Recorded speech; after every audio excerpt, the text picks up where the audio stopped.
तो देखिए ये डाटा सफिशेंसी क्वेश्चन है ना। तो डाटा सफिशेंसी जो है ना, कोई एक अलग से चैप्टर नहीं है। ये जो है ना, coding decoding, blood relation, direction distance, sitting arrangement और पजल्स है, इन्हीं के जो है ना, इन्हीं का एप्लीकेशन पार्ट है डाटा सफिशेंसी। तो ऑप्शन आपको ऐसा दे सकता है, ध्यान रखना कि जो क्वेश्चंस दिया रहेगा ना, क्वेश्चंस और फिर जो स्टेटमेंट दिया रहेगा ना, उसको आपको इंडिविजुअली पढ़ना है पहले। अगर केवल एक से आंसर आ रहा है तो ये लगाना है, केवल दो से आंसर आ रहा है तो ये लगाना है, अगर दोनों से आंसर आ रहा है तो ये लगाना है, अगर दोनों से आंसर नहीं आ रहा है तो ये लगाना है, अगर दोनों की हेल्प से आंसर आ रहा है तो ये लगाना है। तो 5 तरीके से आंसर ऑप्शन आपको दे सकता है। केवल एक से आंसर आएगा तो ए, केवल दो से आंसर आएगा तो बी, है ना। दोनों की हेल्प से अलग अलग आंसर आ जाएगा तो सी, दोनों से आंसर नहीं आएगा तो डी, दोनों से मिला के आंसर आएगा तो ई। अब देखिए इस वाले क्वेश्चन को, ये बोल रहा है कि what does MJ mean in the given code language. तो आप इसको ध्यान से सुनिए। ये बताइए एमजे का मतलब निकालना है ना, तो ये बताइए एमजे इसमें कहाँ है, फर्स्ट वाले स्टेटमेंट में ये यहाँ पे है, ठीक ना। तो यहाँ पे हमको क्लियर नहीं कि वर्ल्ड कप रिकॉर्ड में कौन सा है। तो ये बताइए कि इन दोनों में कॉमन क्या है, यहाँ पे और यहाँ पे रिकॉर्ड क्या है कॉमन, रिकॉर्ड कॉमन है। और यहाँ पे इसमें क्या कॉमन है, सेकंड में पी वाई कहाँ है, पी वाई तो चला गया। अब से यानी अकेले से उस एक से आंसर नहीं आ रहा है, क्योंकि अभी दो चीज़ बचा है। तो अब केवल दूसरे से देखते हैं, इसमें ई एम जे कहाँ है ही नहीं, तो दूसरे से भी आंसर नहीं आएगा। अब दोनों को मर्ज करते हैं। तो ये देखिए एम जे यहाँ पे है, ये देखिए यहाँ पे क्या है, वर्ल्ड है, यहाँ पे क्या है वर्ल्ड, वर्ल्ड कैंसिल हो गया। और यहाँ पे क्या कॉमन क्या था, टी और टी वाई। तो बचा क्या यहाँ पे, यहाँ पे क्या बचा, यहाँ पे कप बचा, यानी कप किसको रिप्रेजेंट कर रहा है, एमजे को। यानी दोनों को मिला के आंसर हमारा आ गया। ऐसे पहले इंडिविजुअली फिर एक एक करके उस दोनों फिर दोनों को मर्ज कीजिए, तो आंसर आया तो फिर लगाइए ये मिसाल प्रोजेक्ट जाने के लिए। तो ये वाला देखिए, अब ये क्या बोल रहा है कि के का डी से क्या रिलेशन है। तो फर्स्ट वाला बोल रहा है कि यल जो है ना यम का फादर है ना। तो ये यल है, फादर है यम का, ठीक है।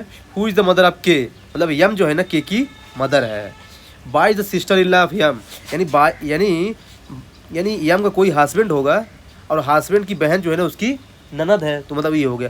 अब बताइए कि इसमें हमको डी तो दिया ही नहीं कहीं पे, तो अकेले एक से आंसर नहीं आएगा। अब दूसरा देखते हैं। जब दूसरा वाला देखेंगे ना तो पहले वाले को भूल जाइए, जब दूसरा देखना तो पहले वाले को भूल जाइए, ध्यान रखना।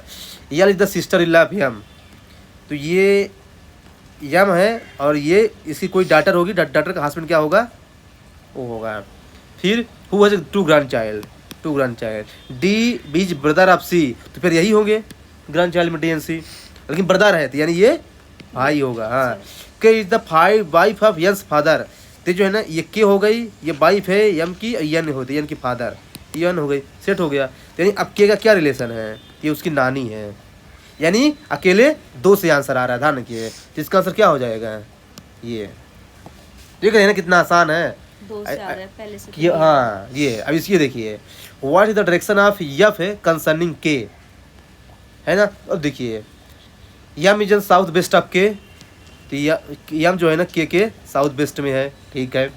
B is in the west from T, B जो है ना टी के वेस्ट में है, लेकिन इनमें कोई रिलेशनशिप नहीं है, क्योंकि इसमें एफ कहीं दिया नहीं, तो एक से आंसर नहीं आया अकेले।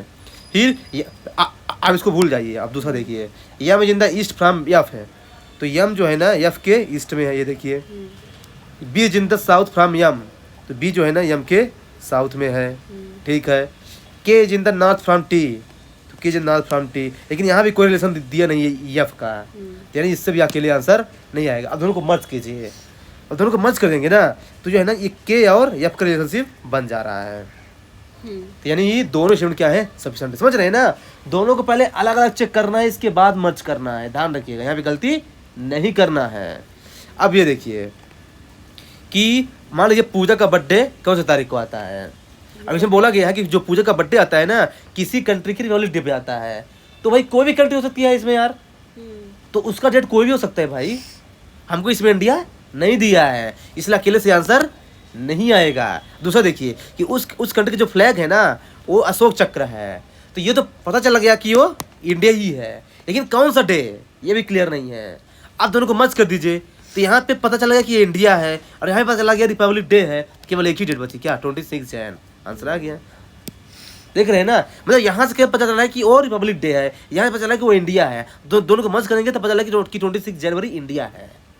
ऐसा पहले आपको अलग अलग आंसर लाना है।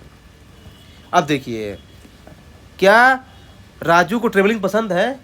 अब वो बोल रहा है कि राजू जो है ना ईस्ट वेस्ट नॉर्थ साउथ हर जगह घूमता रहता है। तो भाई कौन घूमेगा ऐसा भाई? जब उसको पसंद होता है तो घूमेगा। तो ये तो क्लियर हो रहा है। सेकंड देखिए कि चूंकि वो अपने फ्रेंड के साथ रहना पसंद करता है, तो वो तो भाई रूम में भी रह सकते हैं फ्रेंड के साथ, जरूरी कि घूमेगा यो। तो दूसरे से आंसर नहीं आ रहा, केवल एक से आंसर पसंद है। ऐसे दिमाग लगाना है। ये देखिए, एक्स और वाई में कौन बेटर डांसर है? तो एक्स जो है ना प्रैक्टिस अच्छे से कर रहा है, ऑडिशन। मतलब कि मैं कहूँ कि पूजा जो है ना यूपीएससी की तैयारी कर रही है, तो मैं बोल दूंगा क्या कि पूजा जो है ना मतलब अच्छी पढ़ने में है। अभी तैयारी कर रहे हैं ना, रिजल्ट लाइए, रिजल्ट लाइए, तो ये परफॉर्मेंस पता चलेगा कि आप कैसे हैं। इसलिए ध्यान रखना, 22 से आंसर आएगा। तैयारी तो सब कर रहे हैं यहाँ। ये है who is the highest among P Q R S T. अब ध्यान समझना। तो देखिए ये बोल रहा है कि क्यू जो है पी और नहीं क्यू जो है पी और एस से लेस है। तो पी और एस में कौन बड़ा है हमको ये नहीं दिया है, लेकिन यस जो है ना टी से बड़ा है। यस जो है ना यस जो है ना टी से बड़ा है, लेकिन हमको इसमें पता नहीं चल रहा है ना कि कौन इसमें हैवीएस्ट है। हटा दो, एक से नहीं आ रहा है। सेकंड देखिए, R weight more than Q. R का वेट जो है ना ज़्यादा है क्यू से, बट लेस देन टी। तो इसमें भी हमको पता नहीं कौन हाईएस्ट है। अब दोनों को मर्ज कीजिए, तो दोनों को मर्ज कर देंगे ना, तब भी हमारा आंसर नहीं आएगा हैवीएस्ट में, क्योंकि पी और यस का नहीं पता है। पी और उसमें कोई भी बड़ा हो सकता है, इसलिए हाईएस्ट में नाइदर स्टेटमेंट सफिशिएंट होगा। हाँ, लेकिन यहीं पे अगर पूछ देता कि लाइटेस्ट कौन है इसमें, तब हमारा आंसर क्यों आता है, यानी बोथ स्टेटमेंट सब सफिशिएंट हो जाते हैं। ध्यान रखना, ऐसे ट्रैप करेगा। ये वाला देखिए, आपसे फंस गए थे ना, एक्स वाई जेड का एवरेज पूछ रहा है ना। फर्स्ट वाला बोल रहा है कि एक्स जो है ना एक्स और वाई का हाफ है, तो भाई इसमें कोई वैल्यू दिया ही नहीं है, तो आंसर फर्स्ट से नहीं आएगा। सेकंड वाला देखिए, एक्स और वाई जो है ज़्यादा है जेड से 400, तो यानी X plus Y equal to कितना हो जाएगा 900 हो जाएगा, क्योंकि जेड की वैल्यू 500 दिया है उसने। यानी X plus Y plus Z की 1300 हो जाएगी। तो ऐड कर देंगे तो अब निकल आएगा एवरेज। तो यानी केवल स्टेटमेंट 2 से आंसर आ रहा है। देख रहे हैं ना, इंडिविजुअली पढ़ना है, ध्यान रखना है, क्योंकि अभी आपको होमवर्क दूंगा मैं। अब यहाँ से आप फंस रहे थे। अब देखिए यहाँ पे, अब देखिए जानते क्या है यहाँ पे क्या है? ये पूछ क्या बोल रहा है कि which of the natural number, मतलब कि ये क्या है? Natural number. ये जो है ना नेचुरल नंबर है, ध्यान रखना। एक्स बाय जेड यू भी, ये क्या है? Natural number. नेचुरल नंबर किसको बोलते हैं? जो 1 से शुरू होता है। जो 1 से शुरू होता है। 1 से शुरू नहीं, जो काउंट, हाँ जो 1 से शुरू होता है, जो काउंट करने में हेल्प करता है। नेगेटिव नहीं होती नेचुरल नंबर कभी। तो इसमें तो कौन सी इवन नंबर है? तो भाई हमको कैसे पता चलेगा भाई इवन नंबर है? ठीक है, अब देखिए फर्स्ट वाला पढ़िए, X by Z U T are consecutive number, यानी ये जो नंबर होगी ना तो ऐसे मतलब होगी, लगातार होगी, 2 3 4 5 6, या फिर 1 2 3 4 5 6। ठीक है, लेकिन तब भी हमको पता नहीं चलेगा कौन सी इसमें इवन है कौन सी ओड है, तभी पता नहीं चल रहा है। यानी अकेले एक से आंसर नहीं आएगा, हटा दीजिए, एक से अकेले आंसर नहीं आएगा। अब देखिए जेड इज ओड नंबर, तो अगर जेड मान लीजिए ओड नंबर है, तो मान लेते हैं हम कि क्या है ये 3 है। ये बताइए, चूंकि क्या है लगातार नंबर है, तो क्या होगी 2, तो ये क्या होगी 1, ये क्या होगी 4, ये क्या होगी 5। यानी हमको पता चल गया कौन कौन से नंबर क्या है यानी हमको जो है दोनों स्टेटमेंट की हेल्प से आंसर आ रहा है। यही आप भूल रहे थे इसमें, देख लीजिए। ऐसे ये देखिए आप फिर से, ए बी सी डी जो है ना नेचुरल नंबर है, A B C D E natural number है। हमको पता करना है कौन सी ओड नंबर है। यहाँ पे कितना था इवन नंबर, यहाँ पे ओड नंबर। पहला दिया है कि ये नेचुरल नंबर है, तो वो तो ऑलरेडी दिया कि नेचुरल नंबर है। अब नेचुरल नंबर कुछ भी हो सकता है, 10, ये 25, ये 30, चूंकि कंसेक्यूटिव नहीं दिया है, यहाँ पे कंसेक्यूटिव दिया था, यहाँ पे कंसेक्यूटिव नहीं दिया, केवल नेचुरल नंबर दिया है। तो यहाँ पे जो है ना हम 100 भी मान सकते हैं, यहाँ पे 200 भी मान सकते हैं। तो यानी एक से तो आंसर नहीं आएगा, हटा दीजिए एक को। समझ लीजिए बी जब प्राइम नंबर, तो बी प्राइम नंबर तो भाई में 2 भी ले सकते हैं, 3 भी सकते हैं, 5 भी, 7 भी, 11 भी। तो यानी तब भी हमारा आंसर नहीं आएगा इसे, यानी नाइदर, इसमें तब भी नाइदर आंसर आएगा। ध्यान रखना, इवन नंबर का आंसर इसलिए आ गया था क्योंकि यहाँ पे कंसेक्यूटिव नंबर दिया, यहाँ पे कंसेक्यूटिव दिया ही नहीं, केवल नेचुरल नंबर दिया है। तो हम तो नेचुरल नंबर कोई भी मान सकते हैं ना, इसलिए। तो ये अच्छा क्वेश्चन था बेसिकली, ध्यान रखिएगा। इसके बाद जो है ना ये वाला देखिए यार, कि द सेकंड टालेस्ट पर्सन, मतलब ABCDF में कौन सा टालेस्ट है। फर्स्ट वाला पढ़िए, the second tallest person is 176 metre tall, ठीक ना। तो सेकंड वाला बोल रहे हैं ना, 1 2 3 4 5 6, सेकंड वाला जो है ना 176 मीटर है। D is taller than B and C, D जो है ना वो टालर है बी और सी से, लेकिन बी और सी का हमको पता नहीं है।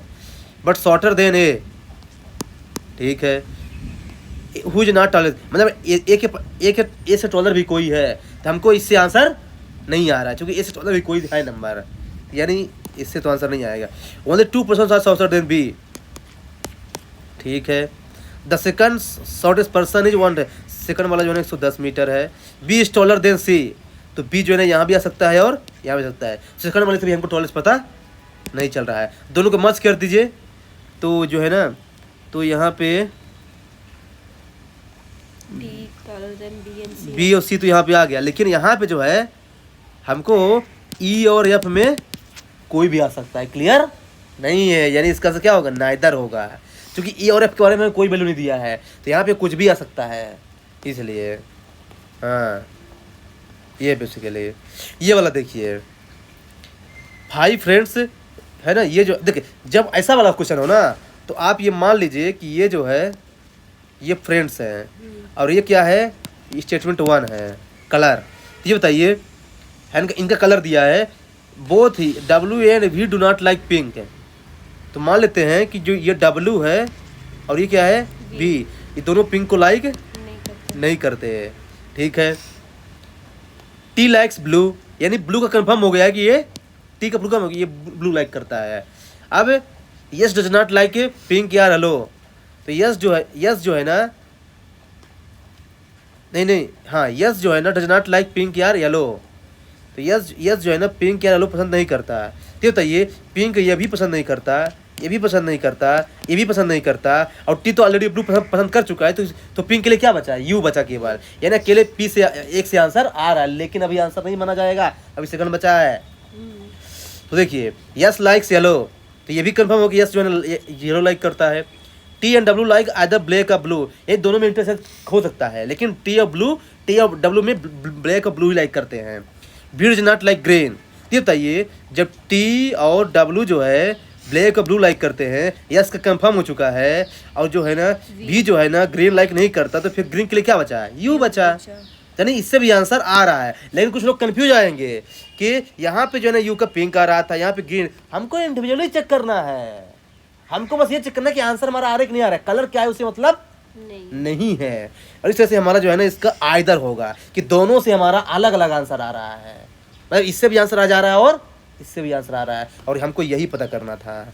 हो गया, देख रहे हैं ना। तो यानी डाटा सफिशिएंसी के क्वेश्चन में हमको पहले क्वेश्चन को पढ़ना है, जैसे मान लो ये दिया था क्वेश्चन, फिर आपको स्टेटमेंट 1 को पढ़ना है, उससे आंसर आ रहा है तो ठीक है ना। फिर उससे आंसर नहीं आ रहा तो उसको काट दीजिए, आप उसकी हेल्प नहीं लेना दूसरे वाले में, फिर दूसरे को अलग से सॉल्व कीजिए, फिर दूसरे से भी आंसर नहीं आ रहा ना, तब दोनों को मर्ज कीजिए। ध्यान रखिएगा, लोग क्या करते हैं ना, पहले से आंसर नहीं आ रहा ना, दूसरे को तुरंत मर्ज कर देते हैं, वहीं पे गलत हो जाएगा, और आपकी छोटी सी मिस्टेक जो है ना सीधे गलत कर सकती है। ध्यान रखना एग्जाम वाले में, और यूपीएससी का फेवरेट टॉपिक है ये, 10-12 क्वेश्चन पूछते हैं 80 में से क्वेश्चन में से इस समय डाटा सफिशिएंसी से है। तो ध्यान बस इसमें यही ध्यान रखना है, बाकी बहुत आसान है।